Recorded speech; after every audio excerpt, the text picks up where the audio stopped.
Premier épisode du Faussaire, je vous présente les chips préférés des Français.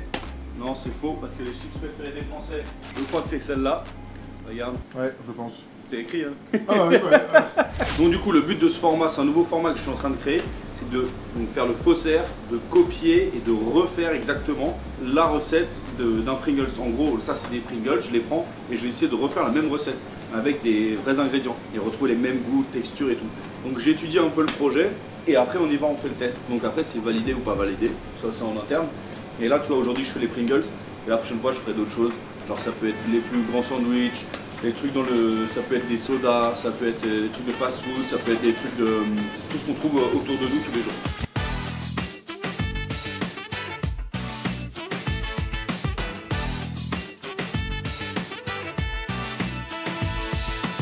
Déjà packaging incroyable et là j'ouvre et on va étudier le produit. Ok, donc Pringles, il faut qu'on ait à peu près la même taille et les mêmes choses. Donc tu regardes la taille, la forme, donc tu peux voir qu'il y a plus d'épices sur un côté que l'autre déjà. Après tu regardes cette forme incurvée qu'il faut avoir et en vrai, bon, moi j'ai un peu regardé, mais si tu regardes bien, tu te rends compte que c'est pas de la vraie pomme de terre. Tu te rends compte que c'est un mélange de choses cuit au four. Donc après si tu regardes, c'est bien croquant. Bon goût de paprika, le sel, cette texture qui est assez légère quand même. On va commencer par cuire les pommes de terre. Hop, je vais l'éplucher, ça sera plus facile à cuire, plus rapide. Donc en gros ce qu'on va faire, c'est qu'on va vraiment travailler la pulpe de pomme de terre. Donc pomme de terre départ à froid. Là en gros pour faire mes Pringles, je vais utiliser de la pomme de terre et de la fécule de maïs, un petit peu de farine de blé, de l'eau, du sel et du coup les goûts paprika, ou là, on va mettre paprika. Okay. Donc là, hop, je mets les pommes de terre à cuire, donc départ au froid et on met le sel à mes cuissons pour éviter que ça cuit plus rapidement les pommes de terre. Là, je suis allé chercher des moules incurvés. Normalement, il y a des moules à tuiles, des gouttières, mais j'en avais pas, donc j'ai pris des moules à gros baba, Savarin, un truc comme ça. On va mettre des tuiles. Je vais mettre mon four à chauffer. Je vais cuire mes tuiles. Je veux que ça cuise vite, mais pas trop. 180, c'est bien pour éviter que ça brûle. Et allô. Toi, ton pronostic sur est-ce que tu réussis le challenge ou pas? Moi, je réussis à faire des bons Pringles. Avoir vraiment la bonne taille, c'est chaud parce qu'à mon avis, une fois que tu les mets au four, ça va être facile. Là je suis à 2 grammes. Donc on va faire des boules de 3 grammes, 4 grammes, qui après cuisson rétrécit, évaporation de l'eau. Moi j'ai l'impression qu'en fait ils te font des Pringles nature, tous, et qu'après, ils te les saupoudrent chacun d'un goût différent. C'est pas, il y a du. Okay. Je sais pas, il y a du paprika dedans. Je pense que c'est de la pulvérisation, regarde bien là, regarde là. Pulvérisation de sel de sucre, de paprika. La couleur. Je vais travailler du coup la poudre qu'il y a dessus. Vraiment la trappe consommateur. Donc du sucre, forcément, la drogue numéro 1 de l'humain, sugar baby. Drogue numéro 2 pour les humains, le sel. Temps pour temps. Drogue numéro 3 pour les humains, la cocaïne. Non, je déconne. Paprika. Sauf que j'ai un paprika fumé. Vu que c'est déjà fumé, je vais pas mettre des arômes fumés, mais un paprika naturellement fumé. Pas trop parce que t'as vu la couleur. Hein. Là, je vais mixer pour pulvériser le truc. Donc ça, après, je vais le passer à la passette.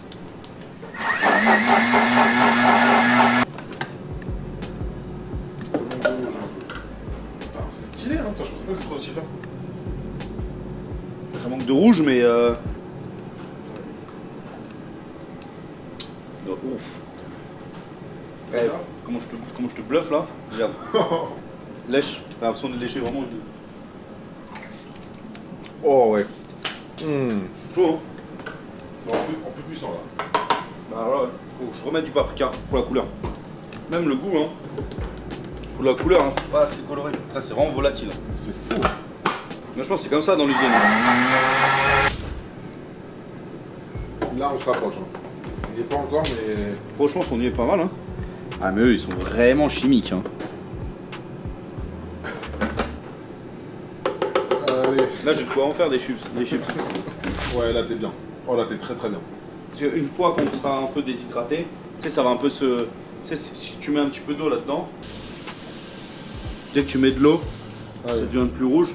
Donc, s'il y a de l'humidité dedans, c'est moins que ça force un peu plus. Ah, ça se trouve, on est pas trop rouge là? Non, je pense pas. Parce que l'idée, c'est pas de le mettre sur une tuile mouillée. Et là, quand tu goûtes, c'est bluffant. C'est vraiment la chimie de l'industrie. Hein. Ah, c'est hyper bien fait. En vrai, le concept est cool parce que ça me fait un peu creuser la tête en direct, tu vois. J'ai rien préparé là. J'ai adoré.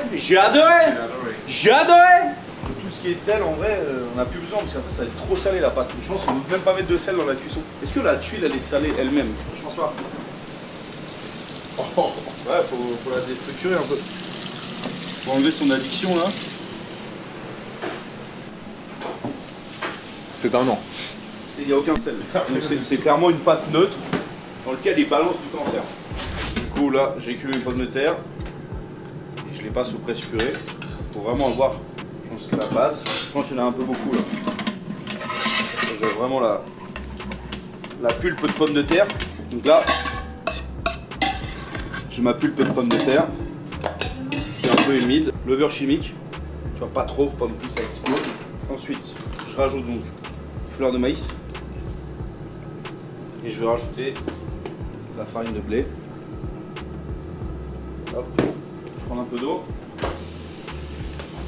D'abord, je vais mélanger le tout. Ça va me faire une pâte. Et après, je rajouterai de l'eau pour pas que ça devienne trop collant. Là, ça commence à prendre une forme un peu élastique. C'est pas mal. Faut que je puisse la travailler au laminoir, tu vois. Ouais. Farine, fécule. Après, je vais y aller avec les mains. Je pense que ça peut se faire aussi au robot. Là, je rajoute de la farine. J'en rajoute jusqu'à ce que j'ai une boule comme ma pâte à ravioli, tu vois. Farine, fécule. Ah, ça commence à être pas mal. Elle est encore un peu liquide pour moi. J'ai de la farine, hop. J'ai vraiment une boule comme une pâte à ravioli. Je vais bien pouvoir l'étaler ça. On va pas remettre de farine parce qu'ils n'ont pas de farine autour.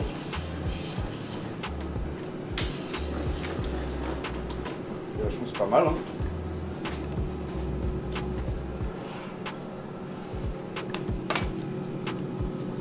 Ah, c'est sûr, ça va le faire.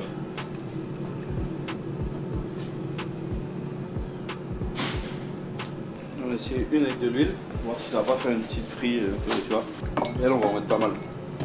Ça, il y en a un petit peu d'huile, pas du tout. Et là, beaucoup d'huile en bas. Moyen. Moyen au milieu. Rien en haut. Let's go. Moi, je veux pas que ça gonfle. Donc peut-être elles sont entre deux plaques. Voilà, là, elle gonfle. Donc si ça gonfle, Comment? faire comme ça. Attends, je regarde au fur et à mesure. Si ça gonfle, il faut leur mettre une presse. Ça, c'est sel avec l'huile. Ça gonfle.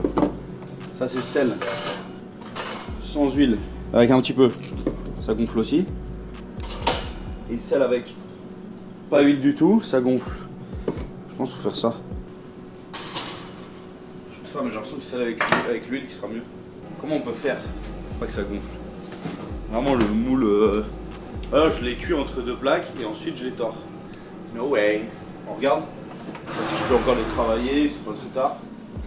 C'est vraiment des petits. Des petites pitas.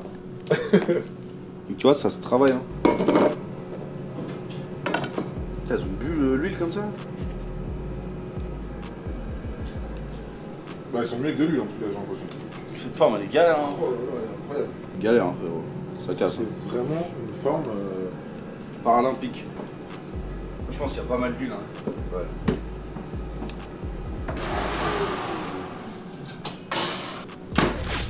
Il doit y avoir des fours qui envoient de l'huile. Des trucs bizarres. Pas une chaleur tournante, c'est une chaleur huile. Là, tu vois, ça fait pas du tout la même. Hein. Le lait il a dépoussiéré. Ouais.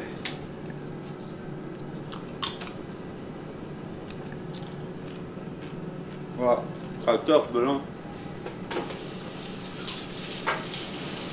Non, c'est pas le four qu'il faut. Il faut du frit.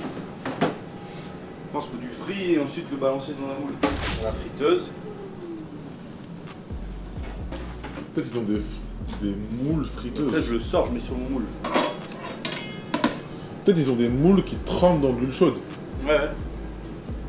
Ouais, ça a gonflé fort. Aïe aïe aïe, coup dur pour les rouges. Parce que les mecs ils sont largués là.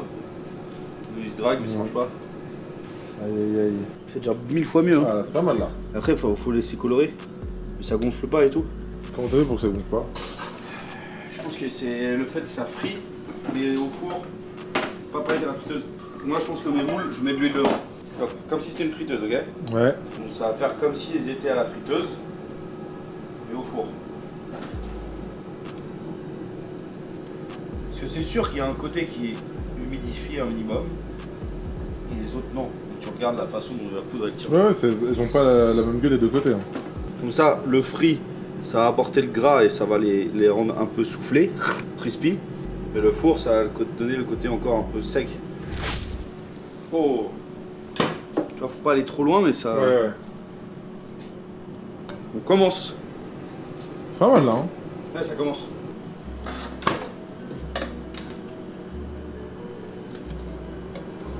C'est une forme un peu plus artisanale, on va dire. Franchement, le résultat est Tendu, satisfaisant. Hein.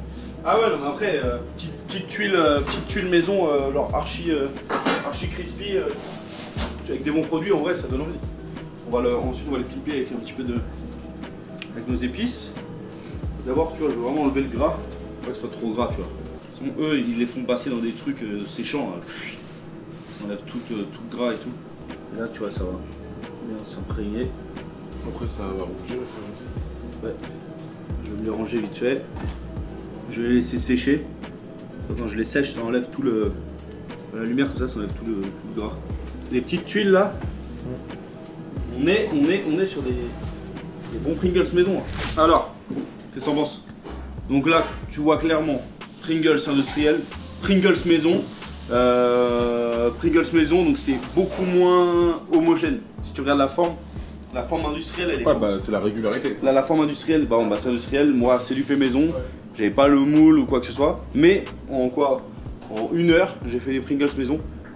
Maintenant, on va goûter. Go. En gros, non, vraiment. L'assaisonnement, texture. C'est kiff, mais c'est meilleur la mienne. De loin. On a le bruit du Pringles. Bam! Ça se... Ouais, ou bien joué, ça se décompose. Ça se casse pareil dans la bouche. Ouais. Tu vois ce que je veux dire? La Pringles, c'est pas comme une chips normale. Écoute ce bruit.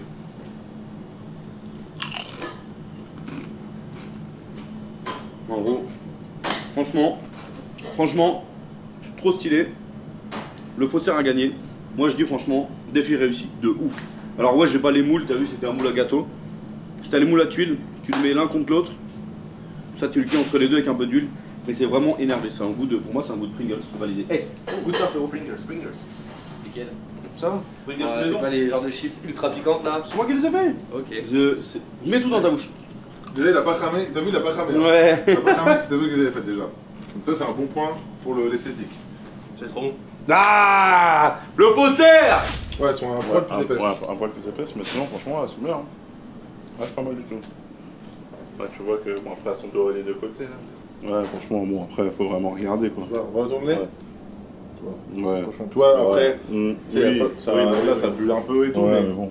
Alors pour l'épreuve du Pringles, niveau difficulté, je dirais sur une note de 10, je dirais quand même 8 sur 10.